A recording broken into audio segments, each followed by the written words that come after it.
오늘 수요 예배 하나님의 말씀은 요한복음 6장 35절 말씀입니다. 신약 성경 153페이지입니다.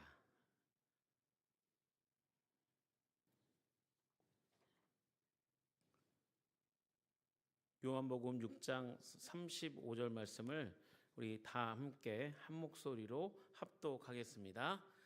예수께서 이르시되 나는 생명의 떡이니 내게 오는 자는 결코 줄이지 아니할 터이요 나를 믿는 자는 영원히 목마르지 아니하리라. 아멘. 할렐루야. 우리의 생명의 떡이 되시고 또 영원히 목마르지 않는 예수님을 만나는 우리 복된 수요 예배가 되시길 주님의 이름으로 축복합니다. 우리 이 시간은 나는 생명의 떡이니 라는 말씀의 제목으로 말씀을 증거하겠습니다. 지금은 무더위가 계속되는 8월입니다. 계속되는 폭염과 또 무더위 속에서 정말 많이 더우시죠? 그리고 밤잠을 많이 설치시죠? 예, 그러나 요즘 시원한 올림픽 경기에 금메달 소식에 정말 이 길고 긴 무더위도 한 방에 시원하게 날려버리는 것 같습니다. 또한 그 이상으로 오늘 수요예배의 은혜로 이 무더위를 더 잘 견딜 수 있는 줄 믿습니다. 우리 옆에 분과 인사할까요? 하나님의 은혜로 무더위를 이깁시다. 아멘.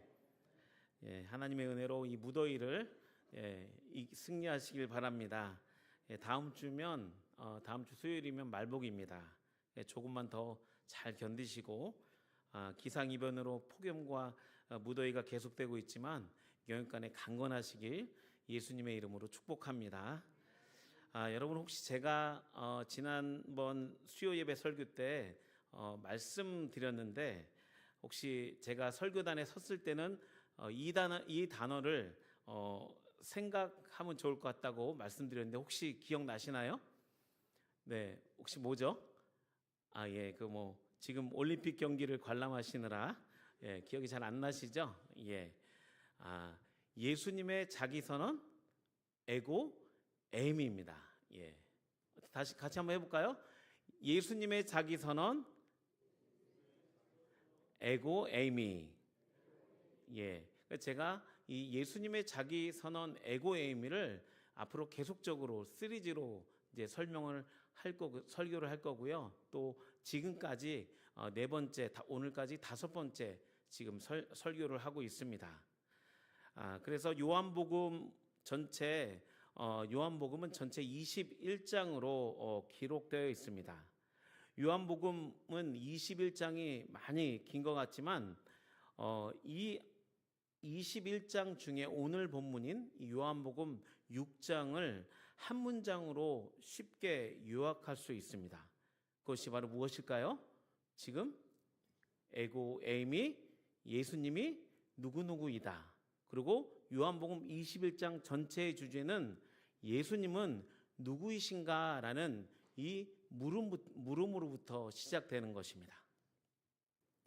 예수님은 완전한 인성과 신성을 갖고 계신 하나님이십니다. 여러분 믿으시죠? 하나님께서 독생자 아들 예수 그리스도를 이 땅에 보내시고 그 생명의 떡이신 예수님께 나아가는 자만이 구원에 이르고 영원히 목마르지 않는 영생을 주시는 분이신 것을 선포하고 있는 것입니다.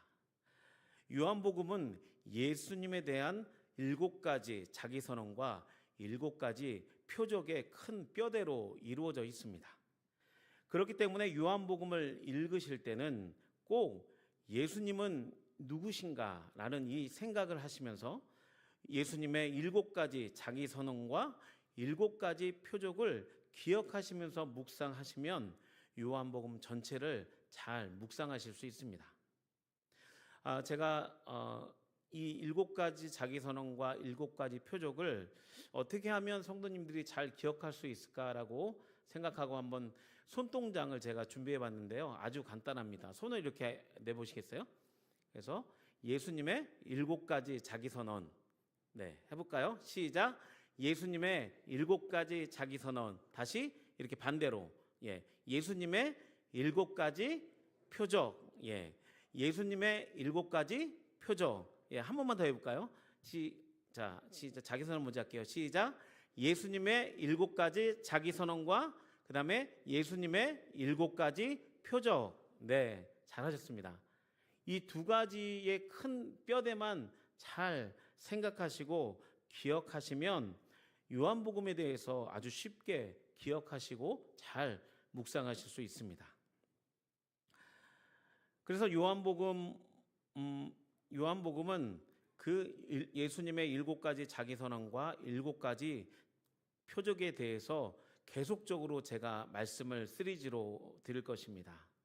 그래서 다음에 제가 설교할 때는 에고 에이미와 그 다음에 7가지 손가락, 이게 양쪽으로 7가지 자기선언과 7가지 표적, 요거를 기억하시면서 설교를 들으시면 될 것 같습니다. 오늘은 예수님의 자기선언 5번째, 나는 생명의 떡이다 라는 말씀에 대해서 말씀을 드리겠습니다. 2000년 동안 사람들은 예수님은 누구인가에 대해서 질문해 왔습니다. 어떤 사람들은 예수님을 실제 나사렛 지역에 사는 몫으로 말하는 사람이 있는가 하면, 또 어떤 역사가들은 예수님을 하나님이 보내신 선지자, 또 위대한 도덕적인 분, 철학자로 이야기합니다. 그리고 예수님을 종교 혁명가로 말하기도 하고, 또 중세 교회사에서는 예수님은 육신은 존재하지 않고 영으로만 존재한다는 이 영지주의의 그 초대교회 이단들이 이 초대교회를 어지럽혔습니다. 그런데 더 안타깝고 이 놀라운 불편한 진실은 또 혹시 무엇인지 아십니까? 우리 또한 예수님을 오랫동안 믿고 있지만, 또 저 같은 모태신앙도 또 이렇게 오랫동안 예수님을 어렸을 때부터 믿었지만 막상 예수님에 대해서 말해보라고 하면 예수님을 잘 모른다는 것입니다.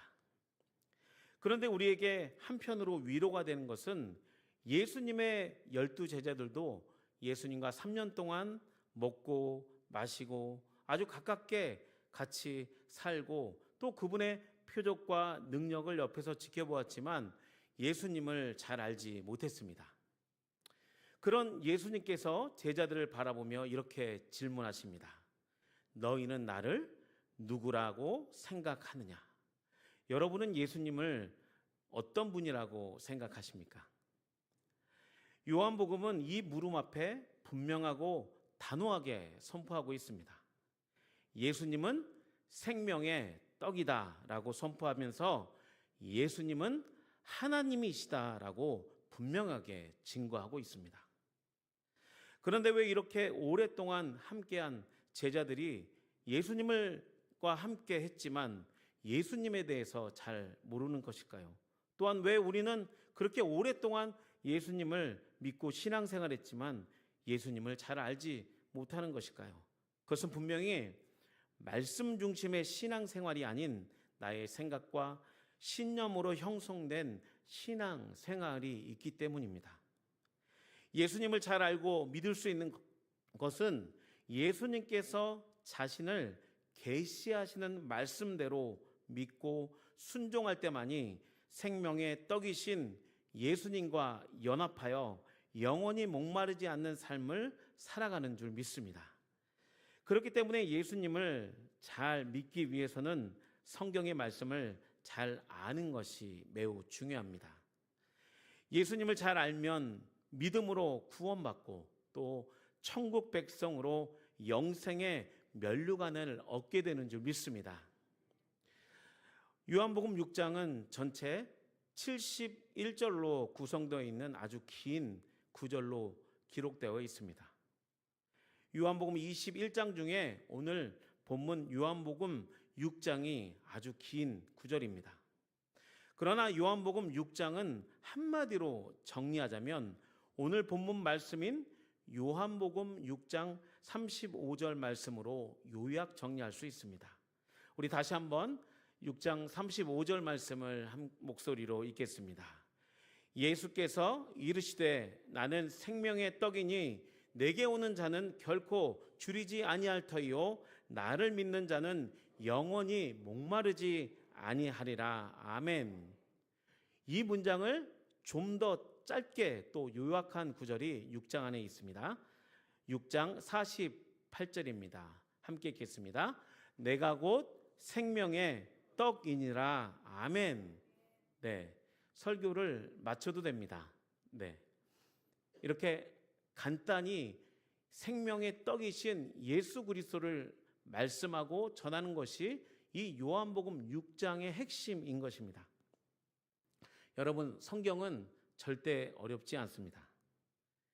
예수님은 제자들에게 또한 오늘을 살아가는 성도들에게 자신을 아주 쉽게 말씀하고 계십니다.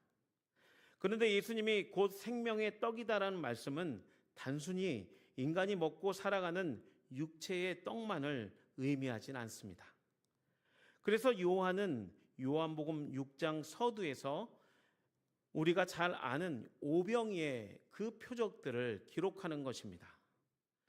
요한복음 6장의 내용은 크게 1절부터 21절까지의 오병이어 기적과 또 22절부터 71절까지의 두 부분으로 나눌 수 있습니다. 첫 번째 단락 6장 1절부터 21절의 내용은 보리떡 5개와 물고기 2마리로 5,000명의 성인을 먹이신 오병이의 그 표적은 바로 육체의 떡을 의미하는 것입니다. 또 둘째 단락인 22절부터 71절까지의 내용은 예수님의 자기 선언인 나는 생명의 떡이라는 이 두 부분으로 크게 나눌 수 있는 것입니다. 한마디로 요한복음 6장은 육체의 떡과 예수님의 생명의 떡을 말씀하고 있는 것입니다. 이 두 부분의 내용을 공통적으로 등장하고 겹치는 단어가 무엇입니까?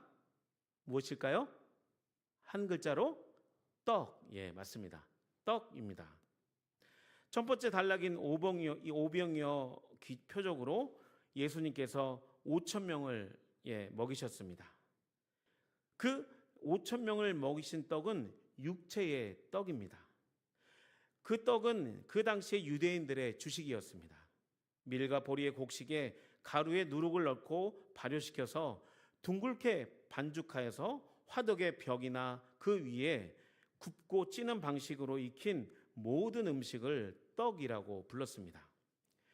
예수님께서 한 아이가 갖고 있는 보리떡 5개와 말린 생선 반찬 2마리로 축사하시고 성인 5,000명을 먹이셨습니다. 성인 5,000명은 이 당시에는 아이들과 또 여자들을 뺀 숫자이기 때문에 예수님은 대략 2만 명의 사람들을 먹이시고 또 그들의 그 줄임배를 배부르게 먹게 하신 것입니다. 예수님께서는 자신을 따르는 무리들의 배고픔과 현실적인 부분을 외면하는 분이 아니셨습니다.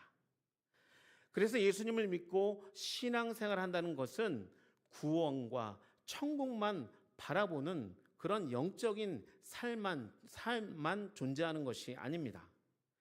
예수님은 우리의 일상 삶에서 필요한 크고 작은 것들을 공급하십니다.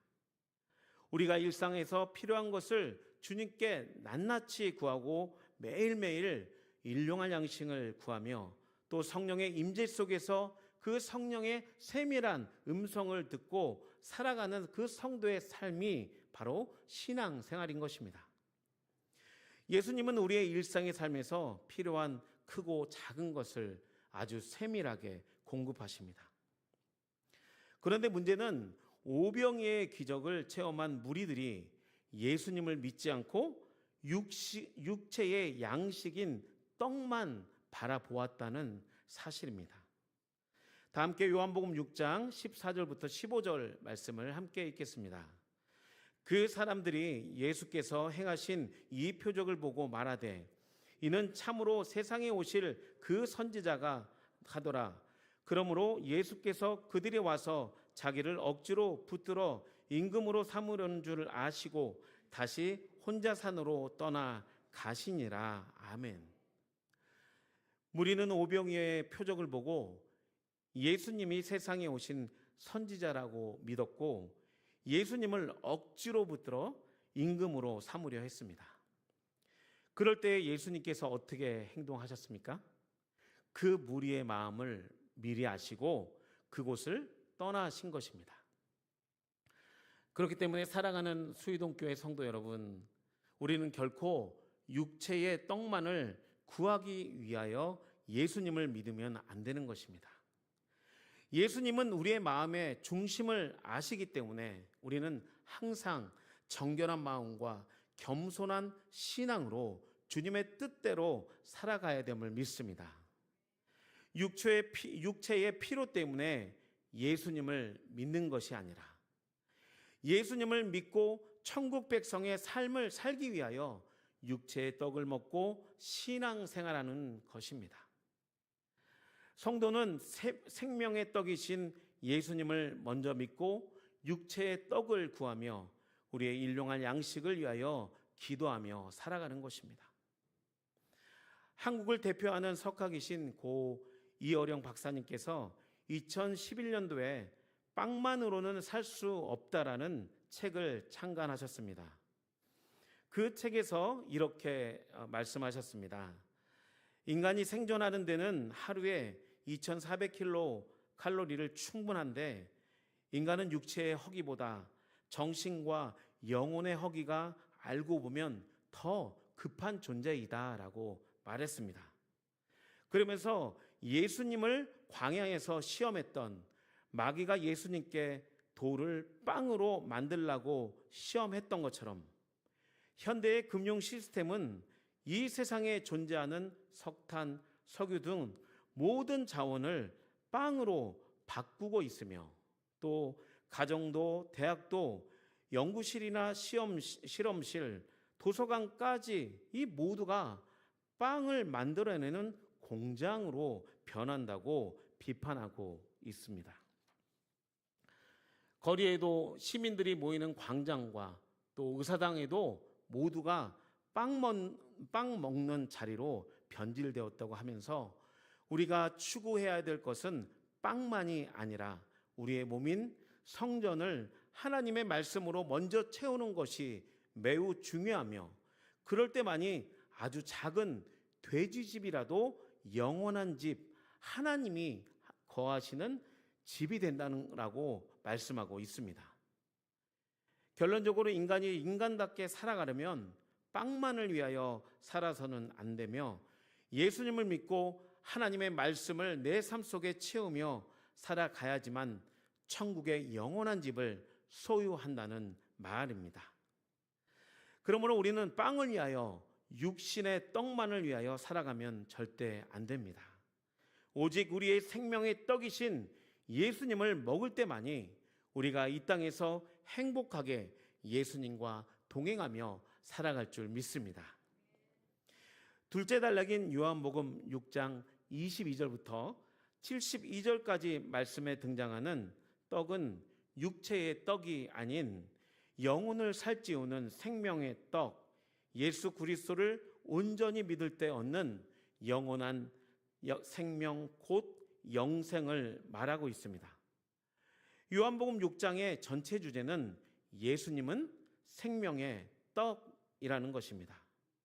그러나 무리들은 육신의 떡을 구하며 예수님을 추종했습니다. 예수님은 그 무리들에게 하늘에서 내린 떡만이 생명을 줄 수 있다고 말씀하셨습니다. 요한복음 6장 두 번째 나는 생명의 떡이라는 말씀의 참된 의미는 앞으로 일어날 예수님의 십자가의 고난을 상징하는 것입니다. 제가 이사야 53장 5절부터 6절 말씀을 읽어드리겠습니다. 그가 찔림은 우리의 허물 때문이요 그가 상함은 우리의 죄악 때문이라. 그가 징계를 받음으로 우리는 평안을 누리고 그가 채찍에 맞음으로 우리는 나음을 받았도다. 우리는 다 양 같아서 그릇 행하여 각기 제 길로 갔거늘 여호와께서는 우리 모두의 죄악을 그에게 담당시키셨도다. 아멘. 예수님은 나는 생명의 떡이다라는 자기 선언의 이 말씀은 당신의 몸을 깨뜨려 우리 인간을 구원하시기 위하여 자신을 양식으로, 생명의 그 영원한 양식으로 우리에게 주신다는 말씀인 것입니다. 이것은 예수님께서 친히 십자가에서 자신의 살을 찢으시며 또 보혈의 피를 흘리시는 우리의 죄를 대속하시고 구원하신다는 그 말씀의 의미인 것입니다. 그러나 무리들이 예수님을 찾는 목적이 자신들의 육체의 떡의 문제만 해결하고자 했기 때문에 하늘에서 내려오는 떡이 바로 예수 그리스도이심을 선언하실 때에 많은 사람들은 예수님을 다 떠나갔습니다. 요한복음 6장 66절에 이렇게 기록되어 있습니다. 그때부터 그의 제자들 중에서 많은 사람이 떠나가고 다시 그와 함께 다니지 아니하더라. 아멘. 그리고 71절까지 살펴보면 결국 모든 사람들이 예수님을 떠나가고 또 예수님의 그 제자들과 또 마지막에는 가룟 유다가 예수님을 파는 자가 되어 예수님을 버리게 되는 것입니다. 그러므로 우리는 생명의 떡이신 예수님을 믿고 성도의 본향인 천국을 바라보며 예수님과 함께 동행해야 합니다. 육체의 떡이 목적이 되어 삶의 우선순위가 바뀌면 요한복음 6장의 말씀처럼 그 떡이 없어지거나 또 그 목적한 떡이, 육체의 떡이 다 채워질 때 우리는 더 이상 예수님을 믿지 않고 또 예수님을 떠날 수밖에 없는 것입니다. 그렇기 때문에 예수님을 온전히 믿고 하나님의 말씀으로 영혼의 양식을 삼으며 날마다 예수님이 누구신지를 분명히 알 때만이 비로소 허무, 절망, 불행, 두려움, 좌절, 불안, 공포, 결핍, 중동 등 악한 영적인 영향에서 자유케 되고 또 예수님과 함께 참된 안식과 만족과 기쁨을 누리며 행복하게 신앙생활할 줄 믿습니다. 말씀을 정리하겠습니다. 생명의 양식은 오직 예수 그리스도이십니다. 우리 함께 다시 한번 선포해 볼까요? 생명의 양식은 오직 예수 그리스도이십니다. 예수 그리스도이십니다. 아멘. 그것은 오직 우리가 예수님을 믿을 때만이 얻을 수 있는 축복이며 예수님의 떡을 먹을 수 있는 그 길인 줄 믿습니다. 한 주간도 믿음으로 생명의 떡이신 예수님과 함께 동행하시며 또 천국을 경험하시는 복된 수의동교회 성도님이 되시길 예수님의 이름으로 축복드립니다. 우리 함께 말씀을 붙잡고 기도하겠습니다.